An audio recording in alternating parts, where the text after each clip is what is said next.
Hello guys, कैसे हो आप। तो अभी सीबीएसई बोर्ड की तरफ से एक बिग अपडेट आया है for class 10th and 12th के लिए। देखो, आपको जो बोर्ड एग्जाम 2026 में होने वाले हैं और इसमें डेट शीट में बदलाव किया गया है। और आज की इस वीडियो में हम डेट शीट से रिलेटेड और आने वाले बोर्ड एग्जाम के कई चीज़ें के बारे में हम बात करेंगे।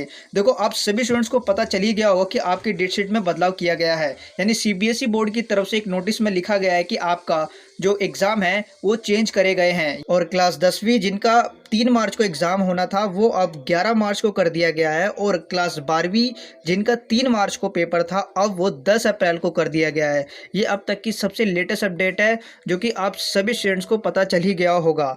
और ऐसे में आप सभी स्टूडेंट्स को बता दिया जाता है कि आपके डेट शीट में बदलाव तो किए गए हैं और प्लस में कई पैटर्न्स और एग्ज़ाम के रूल्स वगैरह भी चेंजेस किए गए हैं। मैं आप सभी को इसी वीडियो में आप सारे डिस्कशन करने वाले हैं कि आपको बोर्ड एग्ज़ाम में कैसे प्रिपरेशन करनी है और प्लस में कैसे आपको हैंड राइटिंग करना है ताकि आप अपने बोर्ड एग्ज़ाम में अच्छे मार्क्स ला सको। तो जैसा कि आप सभी स्टूडेंट्स को पता चली गया होगा कि क्लास 10वीं का जो 3 मार्च को एग्ज़ाम है अब वो 11 मार्च को कर दिया गया है। और क्लास 12वीं वालों को जो 3 मार्च का एग्ज़ाम है वो अब 10 अप्रैल को कर दिया गया है। ये अब तक की लेटेस्ट अपडेट है। और आपको पता है कि आपका एग्जाम पैटर्न में कई बदलाव किए गए हैं। जैसे क्लास 10वीं का जो साइंस और एसएसटी का एग्जाम का पैटर्न में कई चेंजेस करे गए हैं और आप सभी स्टूडेंट्स को पता ही होगा।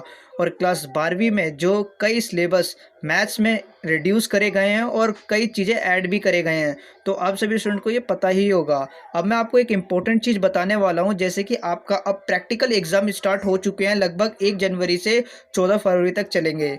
और आपको इन प्रैक्टिकल एग्जाम में पास होना बहुत ही ज़्यादा ज़रूरी है, क्योंकि अगर आप इसमें फेल होते हो तो बोर्ड एग्जाम में आप कितने भी नंबर ले आओ आपके फेल होने के ज़्यादा चांसेस रहेंगे। क्योंकि क्लास 10वीं और 12वीं में सबसे इंपॉर्टेंट चीज़ होता है प्रैक्टिकल एग्जाम, और आपको इन प्रैक्टिकल एग्जाम में पास होना बहुत ही ज़रूरी होता है, जिसमें वाइवा और आपकी प्रिपरेशन से रिलेटेड कई चीज़ें पूछे जाते हैं। आप सभी स्टूडेंट्स को पता है कि आपके प्रोजेक्ट के भी मार्क्स लगते हैं। जो भी आपने मेहनत से अपना प्रोजेक्ट बनाया उसके भी मार्क्स ऐड होंगे।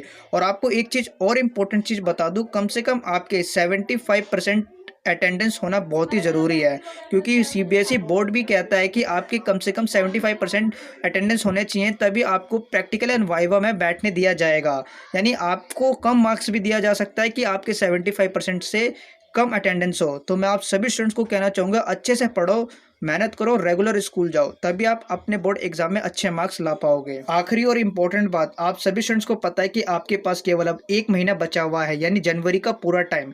आपको इन पूरे जनवरी में ऐसी बेस्ट स्ट्रेटेजी और प्लस में रोड मैप तैयार करना है ताकि आप अपने बोर्ड एग्जाम में अच्छे मार्क्स ला पाओ। देखो, प्रीवियस ईयर के बोर्ड के क्वेश्चन पेपर सोल्व करो, सैम्पल पेपर सोल्व करो, जितना हो सके आप एनसीईआरटी उतनी बार कंप्लीट करो, तभी आप अपने बोर्ड एग्जाम में अच्छे मार्क्स ला पाओगे। अगर आपको वीडियो अच्छी लगी, चैनल को सब्सक्राइब करना, लाइक करना, ताकि हर एक सीबीएसई अपडेट आपको मिलती रहे। तो मिलते हैं नेक्स्ट वीडियो में।